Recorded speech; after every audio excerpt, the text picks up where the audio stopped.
नमस्कार मित्रांनो, स्वागत आहे तुम्हा सर्वांचंच आपल्या आजच्या या व्हिडिओमध्ये. आणि आपल्या आजच्या व्हिडिओमध्ये आपण जाणून घेणार आहोत लग्नानंतर होईलच प्रेम या मालिकेच्या आजच्या भागाचे लेटेस्ट व इंटरेस्टिंग अपडेट. तर मित्रांनो, आजच्या या व्हिडिओमध्ये आपण पाहणार आहोत की नंदिनी आणि जीवाचा कशा प्रकारे गृहप्रवेश होणार आणि नंदिनी व जीवाला एकत्र पाहून पार्थ आणि काव्याला किती त्रास होणार.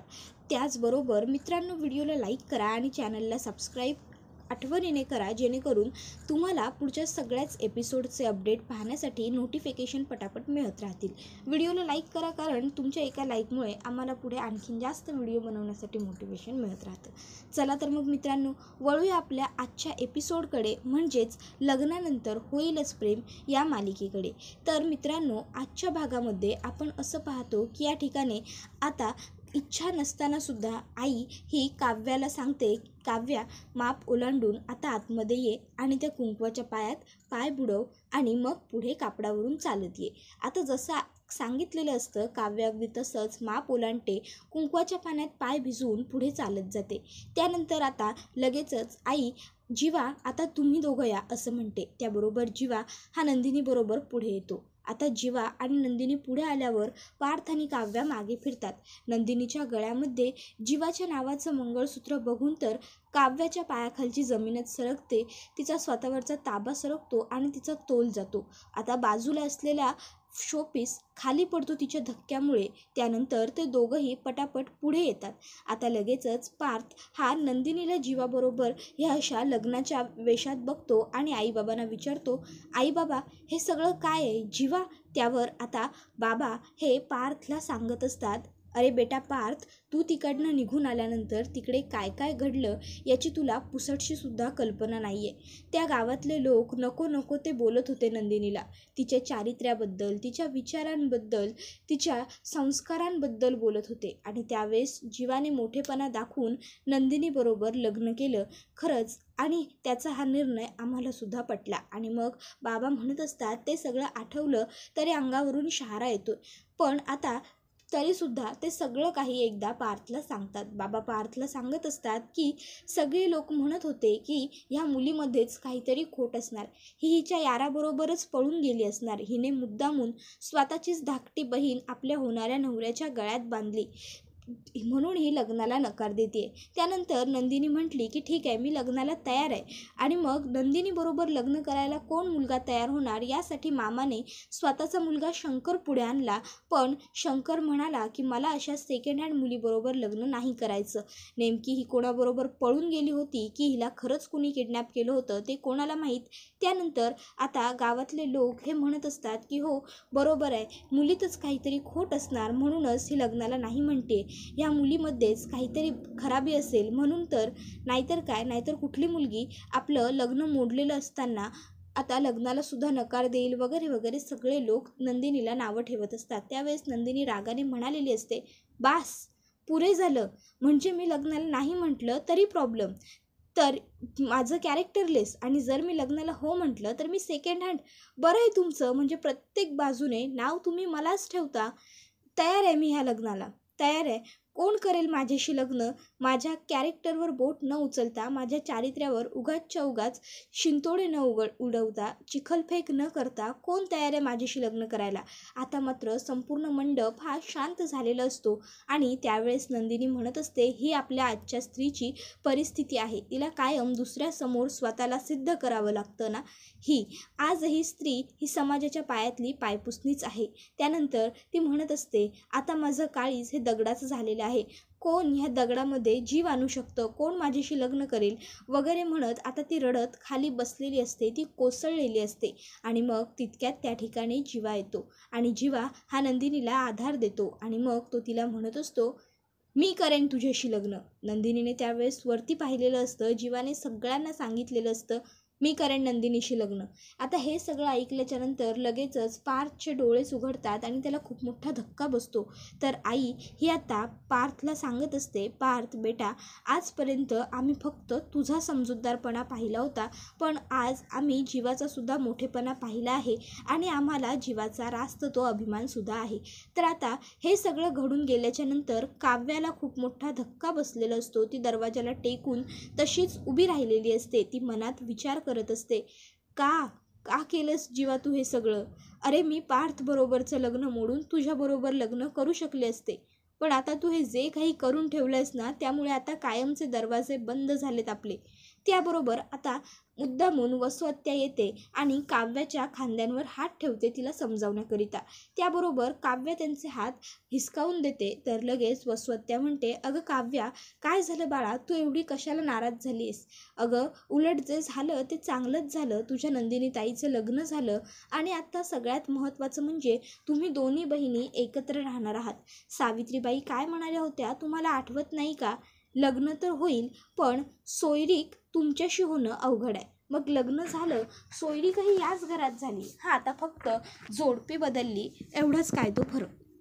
आणि मग लगेचच आता पार्थ आणि नंदिनीला दोघांनाही आठवायला लागतं की जेव्हा ते लोक पहिल्यांदा गावी गेले होते दर्शनासाठी, त्यावेळेस एक जोगतीण सावित्रीबाई म्हणजेच जोगतीण म्हणाली होती की हे लग्न होणं अवघड आहे. लग्न तर होईल, पण ज्याच्या नशिबात असेल त्याला तेच मिळणार. आणि मग तिला आठवतं की काव्य ज्यावेळेस त्या जोगतिनीच्या पाया पडली होती, त्यावेळेस ती जोगतीण म्हणाली होती की तुला जोडप्याने आता लवकरच पाया पडायचं आहे. आता एकटी पाया पडतेस, पण आता लवकरच जोडप्याने असशील माझ्या पाया पडायला. आता हे सगळं आठवल्याच्या नंतर पार्थ नंदिनी दोघंही एकमेकाकडे बघतात आणि बघतच राहतात. त्यानंतर आता काव्य आणि जीवासुद्धा एकमेकाकडे बघत असतात आणि त्यांनासुद्धा हा सगळा प्रसंग आठवत असतो. खरं तर वेळोवेळी त्या लोकांना संकेत मिळत असतात की लग्न हे पार्थचं आणि नंदिनीचं नाही, तर जीवा आणि नंदिनीचं, त्याचबरोबर पार्थ आणि काव्याचं होणार आहे. पण त्यावेळेस मात्र त्या संकेतांकडे सगळ्यांनीच दुर्लक्ष केलेलं असतं, कोणीच लक्ष दिलेलं नसतं. सगळ्यांना वाटत असतं की असं काही होणार नाही आणि मुळात म्हणजे कोणाच्या लक्षात ही पुसटशीसुद्धा कल्पना आलेली नसते. सावित्रीबाईंनी सगळ्यांना सावध केलेलं असतं, पण तरीसुद्धा सावित्रीबाईंच्या बोलण्यावरती कोणीही लक्ष दिलेलं नसतं. कारण आत्ताच्या मॉडर्न जमान्यामध्ये हे असं काही होत नाही हा सगळ्यांचा समज असतो, त्यामुळे कोणीही काही केलेलं नसतं.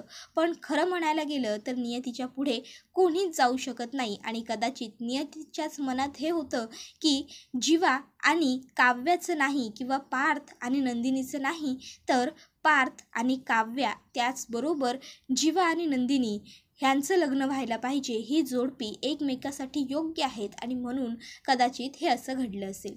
तर आता लगेचच पुढे आई ही म्हणायला लागते की जे झालं ते झालं. आता नंदिनी तू गृहप्रवेश करतेस, माप ओलांड आणि गृहप्रवेश कर. श्रेया बेटा अजून एक माप घेऊन ये. त्याबरोबर श्रेया आणखी एक माप घेऊन येते.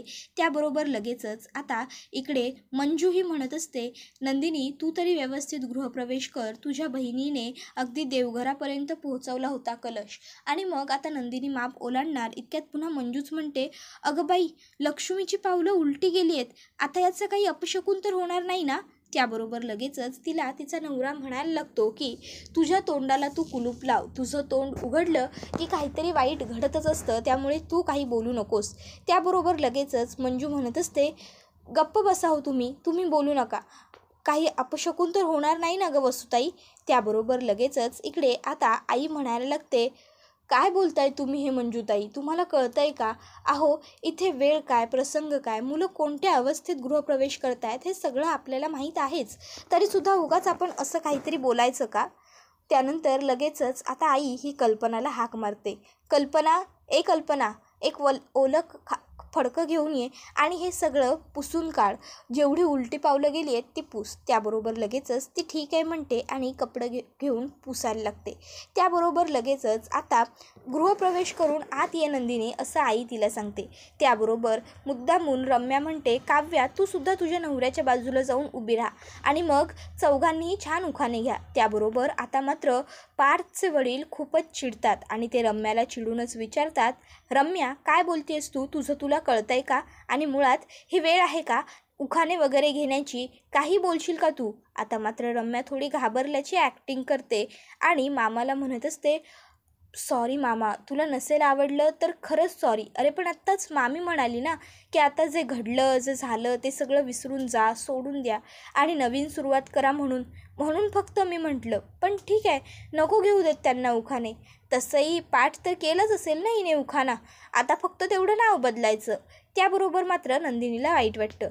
तर आता मंजू ही म्हणत असते, अरे जीवा, तू असा तोंड पाडून उदाशासारखा का उभा आहेस? तू तर स्वतःहून लग्नाला तयार झालास ना, स्वतः लग्नाला होकार दिला होतास, मग थोडा हस ना. बरं उखाणे नका घेऊ, पण किमान एकमेकाचा हात पकडून तर घरात गृहप्रवेश करा. त्याबरोबर जीवा हा नंदिनीला हात देतो आणि नंदिनीसुद्धा आता जीवाचा मान ठेवते, त्याच्या हातामध्ये हात देते. आता नंदिनी आणि जीवा दोघंही एकमेकाकडे बघतात आणि लगेचच गृहप्रवेश करतात. आता नंदिनी आणि जीवा ज्या वेळेस गृहप्रवेश करत असतात त्यावेळेस काव्य आणि पार्थ दोघांनाही खूप जास्त त्रास होत असतो, खूप जास्त वाईट वाटत असतं. कारण त्या दोघांच्याही प्रेमाची माणसं आता एकत्र असतात, पण ती त्यांची नसतात. त्यानंतर आता चारही जोडप्यांना हॉलमध्ये आणलं जातं आणि मग आता अरे बसा बसा असं आत्या ही त्या चौघांनाही सांगत असते, पण चौघंही उभेच असतात, बसत कोणीच नसतं. त्याबरोबर लगेच आता वसुहत्या म्हणत असते, अरे बसा.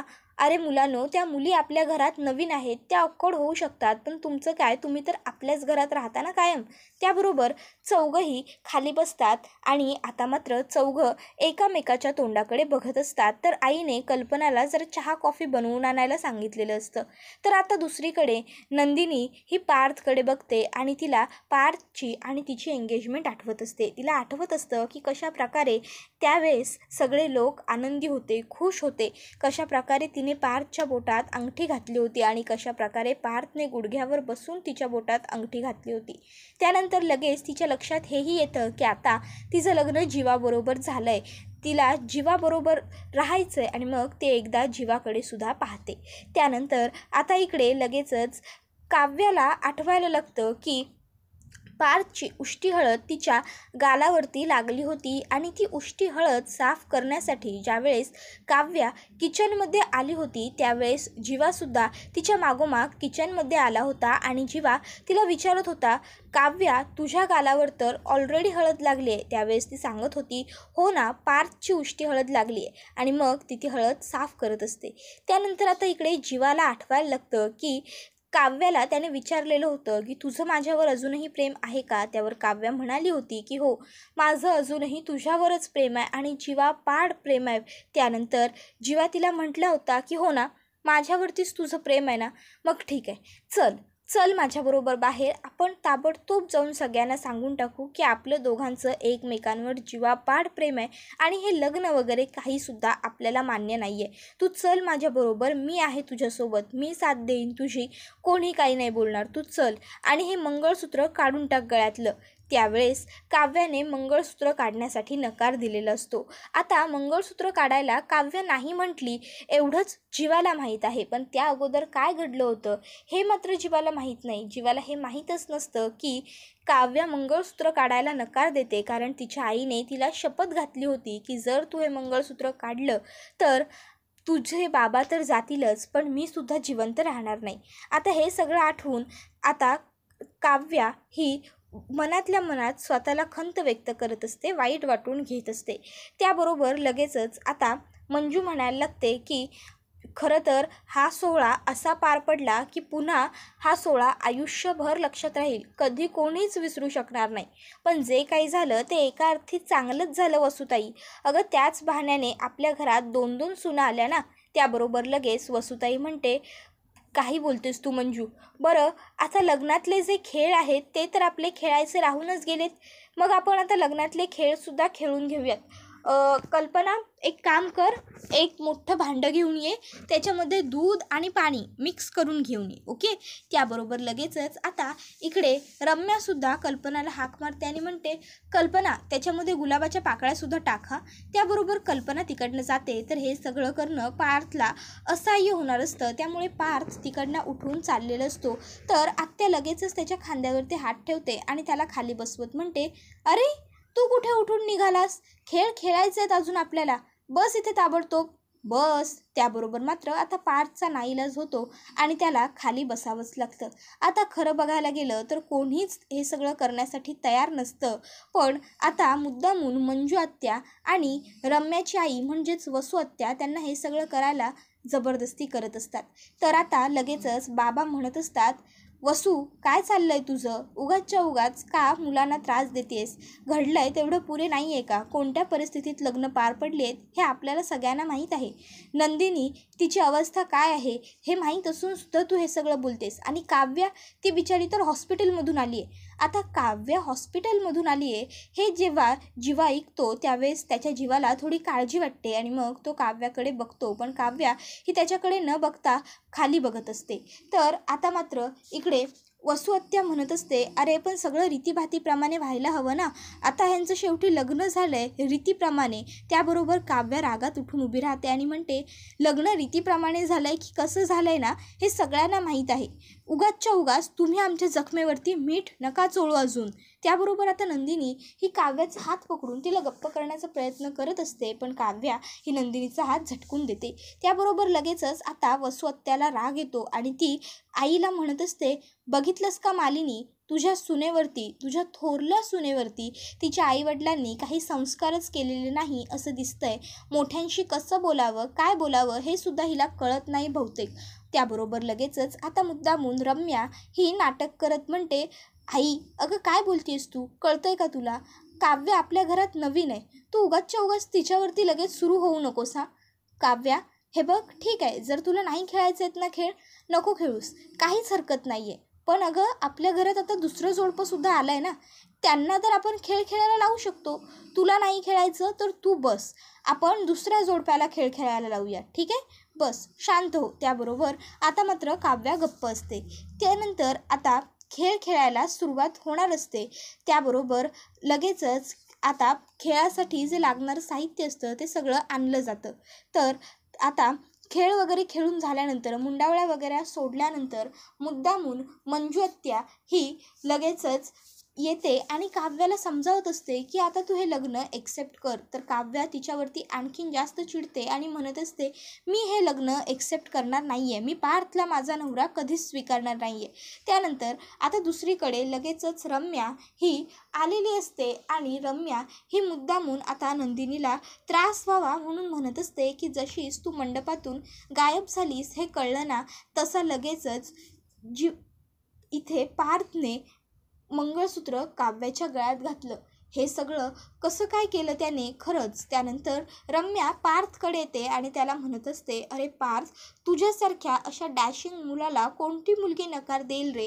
कोणती मुलगी एवढ्या डॅशिंग हँडसम मुलाला सोडून जाईल? आता खरं तर मुद्दामून रम्या नंदिनीला आणि पार्थला एकामेकाच्या विरोधात भडकवत असते. आता रम्याने जे काही सांगितलेलं असतं ते सगळं ऐकल्यानंतर बिचारी नंदिनी धाय मोकळून रडायला लागते. तिला खूप वाईट वाटलेलं असतं, घडलेल्या गोष्टींचा तिला त्रास झालेला असतो. त्यानंतर हा एपिसोड मात्र इथेच संपतो. आता पुढे काय घडणार, कसं घडणार हे सगळं पाहण्यासाठी तर आपल्याला एपिसोडच पाहावा लागेल. त्यामुळे तुम्ही चॅनलला सबस्क्राईब नक्की करा, कारण पुढच्या एपिसोडचे अपडेटसुद्धा तुम्हाला आपल्याच चॅनलवरती मिळणार आहेत. व्हिडिओला आठवणीने लाईक करा, कारण तुमच्या एका लाईकमुळेच आम्हाला पुढे अशाच तुमच्यासाठी छान छान व्हिडिओ बनवण्यासाठी मोटिवेशन मिळत राहतं. त्याचबरोबर चॅनलला सबस्क्राईब करताना बेल आयकॉन आठवणीने प्रेस करा, जेणेकरून तुम्हाला पुढच्या प्रत्येक व्हिडिओचं नोटिफिकेशन हे वेळच्या वेळी आलं पाहिजे आणि तुम्हाला सगळ्या एपिसोडचा आनंद छान प्रकारे घेता यायला हवा. त्याबरोबर शेअर करा, कमेंट करा. शेअर यासाठी करा मित्रांनो, जेणेकरून तुमच्या मित्रपरिवाराला त्याचबरोबर कुटुंबियांनासुद्धा आपल्या या व्हिडिओचा आनंद घेता आला पाहिजे. कमेंट करायला विसरू नका, तुम्हाला कोणती जोडी आवडते, तुम्हाला काय वाटतं. आता काव्य तर ही गरम डोक्याची मुलगी आहे आणि पार्थ हा शांत स्वभावाचा मुलगा आहे, समजूतदार आहे. तर काव्या ही अजिबात समजूतदार नाही आहे, ती सतत चिडते, ती तिचं मत व्यक्त करणारी मुलगी आहे. मग आता ह्या दोन दोघांचा ताळमेळ कसा बसणार आणि यांचा संसार कसा सुखी होणार, कारण हे दोघं तर दोन धाग्यांची खूप लांब लांबची टोकं आहेत. त्यामुळे तुम्हाला काय वाटतं, कसा होणार यांचा सुखी संसार ते आम्हाला कमेंट करून नक्कीच सांगा. पण नंदिनी आणि जीवाच्या बाबतीत तसं नाही आहे. जीवा हा खूपच प्रेमळ, केअरिंग आणि चांगला लाईफ पार्टनर आहे आणि नंदिनीसुद्धा एक समजूतदार, समंजस मुलगी आहे. त्यामुळे त्यांचा संसार कसा होणार, काय वाटतं तुम्हाला कमेंट करून नक्कीच सांगा. त्याचबरोबर तुम्हाला कोणतं जोडपं आवडतं ते कमेंटमध्ये सांगायला विसरू नका. धन्यवाद.